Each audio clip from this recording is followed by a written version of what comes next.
Hey, every pony! Welcome back to the Pony Thoughts. Yeah, still getting used to that. Anyway, third episode of season 6, Gift of the Mod Pie. This was a very enjoyable episode. Of course, how could anything not be enjoyable when Maud is involved? She's just, I don't know, something about her just is really fun to watch her deadpan expressions. Of course, based on the title alone, I already had an idea of what this episode is going to be about because I've actually read the story it's based on, The Gift of the Magi, a long time ago.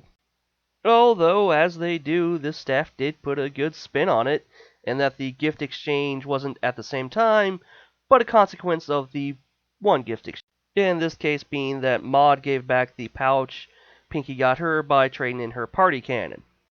Which kind of begs the question, where does she keep that thing when she's traveling?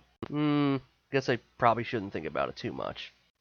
Anyway, as I said, this episode was a lot of fun, and it's always interesting to see what kind of background gags they can put in when they go to Manhattan.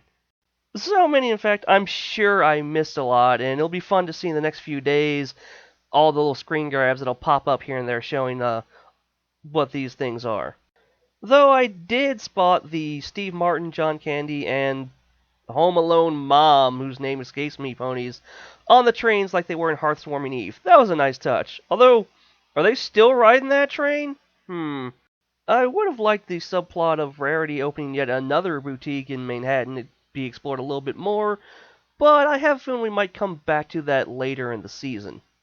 And honestly, that was just a setup for Maud, Pinky, Rarity shenanigans. It was well worth it. Especially seeing Rarity having to interact with both Pinky for extended amount of time, which we haven't seen before, as well as Maud, which, oh, that's always a joy. Plus, I think Maud has to be either very, very oblivious, or more likely very, very polite, to not let on that she could totally hear those two talking right in front of her. Because let's face it, neither Rarity nor Pinkie Pie are the quietest of talkers. I absolutely loved when Rarity impersonated Pinkie Pie, though. Oh, that was a joy to watch. We don't get to see Rarity go too over enthusiastic, well, in a Pinky way, that often.